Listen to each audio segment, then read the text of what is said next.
thinks he did another video. So I've been looking at cryptocurrency, something I might dabble in, and it's not at some crazy level, because sometimes people think, oh my god, it's gambling and all this lot. Not really.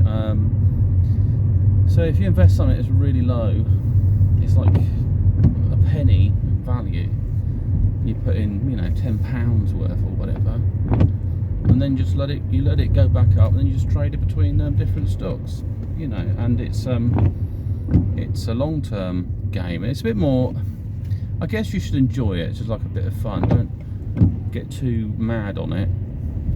I mean, it could lead to you into something much bigger, but it's a little early days.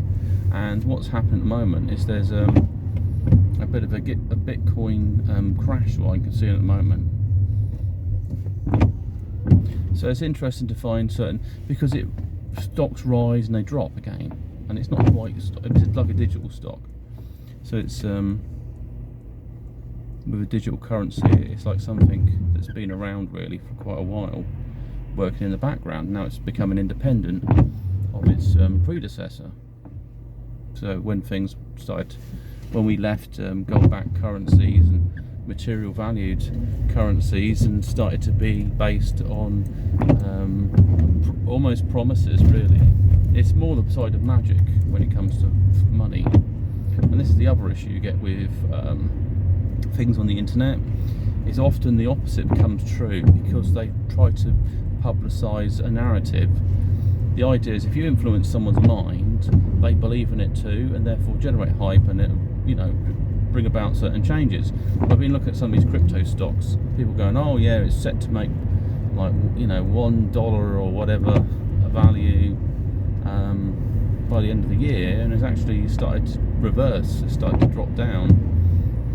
And yeah, I mean, it's just a bit of play really, and it's probably better than what I do with money. Like, for instance, instead of getting chocolate, if rather getting chocolate by its £1, if you got a token currency instead, I haven't got a penny weight from eating the chocolate bar, might have the same hit of a sense of reward from it, and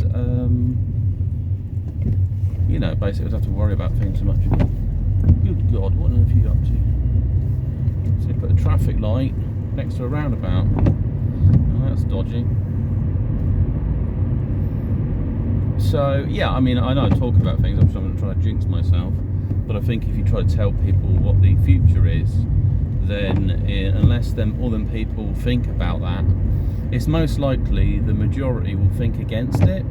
So if I tell you that, I don't know, something's really perfect or something else, a lot of people will examine that statement and examine the negative as well. So it generates this sort of unusual outcome. And if things are willed by consciousness, then it's that influence it has over general things. With the timelines, there's possible different times. I mean, it's the same with what happened with, you know, if you want to analyse Donald Trump, it was predicting certain things, and there was memes and cartoons and all sorts of things, someone like him.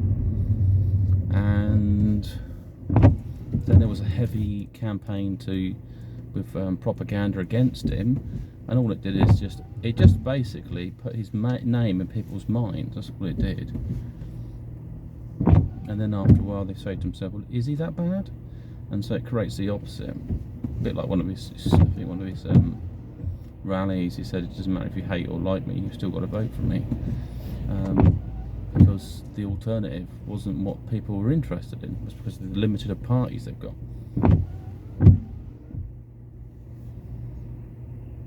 And so it's very often the maybe everything is fairly balanced, and that in essence people promote both things at the same time without realising. Like, if you say it's morally good, you also explore what's morally evil, you know, or whatever that might be. So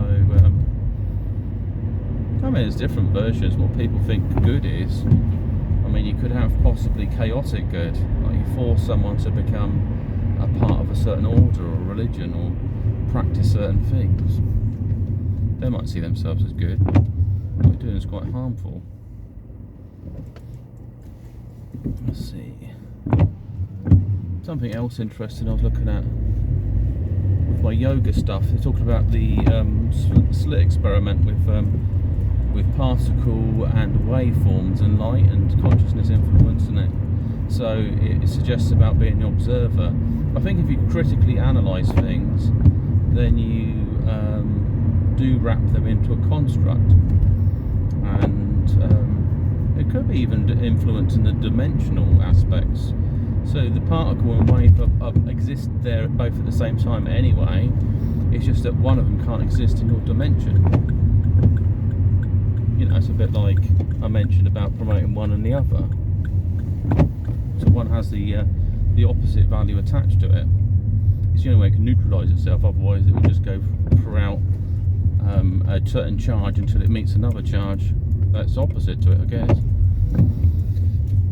But it was also talking about things like God being an observer, and you're, in essence, the wave, and you're getting into your higher depths of consciousness by not becoming critical or setting structures, because when you structure something, you limit it, but you also enrich its strength of it. It's a bit like I was trying to focus yogic transmission further down in my body. I was trying to open up like into my gut. You know, I was trying to explore new sensations of opening that heart chakra up, and I'm pushing a certain narrative forward by doing that. And so what I could be limiting is the amount of energy I could develop on my heart chakra. So it's just kind of limiting that sense of energy and sensation. So there's all sorts of possibilities, but money has been considered part of magic for a long time, really, like luck, especially when the value is of something that no longer, I mean, like paper. It's why it's got the Illuminati symbols on it. They are seeding you into your consciousness, and they're not telling you it's good or evil. They're just putting the seed there, which often happens. So yeah, be interesting. There we go. Ooh. But it's also, like I say, neither being the observer, but possibly you feel the effects and you analyse after the impact of, like with meditation. But at the time, you just try to make a bit of sense of it. But I also have things where I have images sometimes of, like today, I was in, it must have been America, there was a black postman, and I saw myself open a door, and this black man was standing there with, in shorts, delivering a sort of large envelope. And it sort of took me by surprise. We just like opening a door in my mind almost. But I guess I'm seeing through somebody else's eyes, or I'm some way a part of this being. It's a bit complicated to sometimes make perfect sense of what's going on. Oh, yeah, I can go there as well. But it's not, it's something where my mind's relaxed, it's come into it,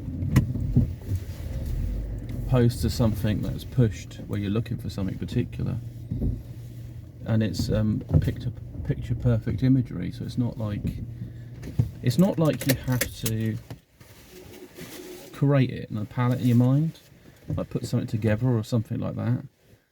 So it's a bit more different. Anyway, so I explored the crypto,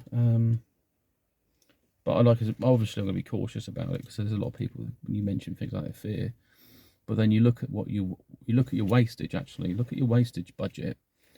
You know, things like you might buy rubbish like, you know, even comics can be like £5, you know, or anything like that, and you try to shrink your wastage, and then you put it into something that might be proactive.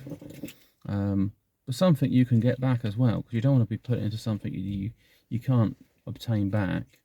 I think what most people do is transfer it into one currency, and when it's tradable, they transfer it to another, and then they might get their Bitcoin, which they could use for things like Amazon. But digital currency will be sort of restricted to the digital world until it goes beyond that, because we've created this other like universe. Basically, I think there'd be a kind of, I mean, possibly it might be into future at some point, some giant simulator where you could travel in the simulator to different countries and other things like that. I mean, they are kind of portals, different realities on the internet. Depends how far the internet develops, to be honest. I've seen like sim life type stuff, but it would be weird. It depends how interesting your life is.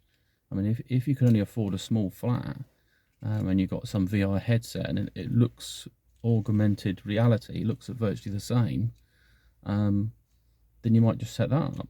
And if you've got other viruses and other things in the future that come out, or there's some protocol around them, like got to try to restrict your movements or activity in your personal dwelling, then they might also push this narrative as well, that people would start creating virtual domains. And the other thing about virtual currency, if we looked at things like website addresses, because there was a limitation to the actual word, it gained a special value.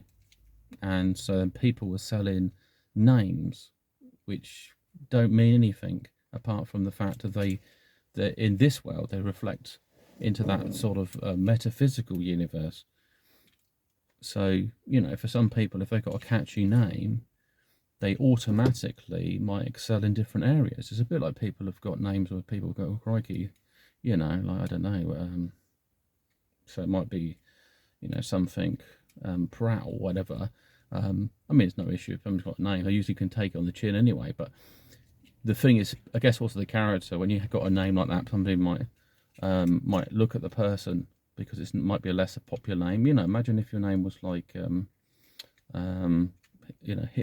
Hitler Pratt or something, or or something, whatever that might be. But then there might be some other names like, say, Violet Rose, that might sound cooler, and as a result, I mean, this is why celebrities have certain names as well, because their birth name may not get them as far in a popular sort of situation to where they want to be.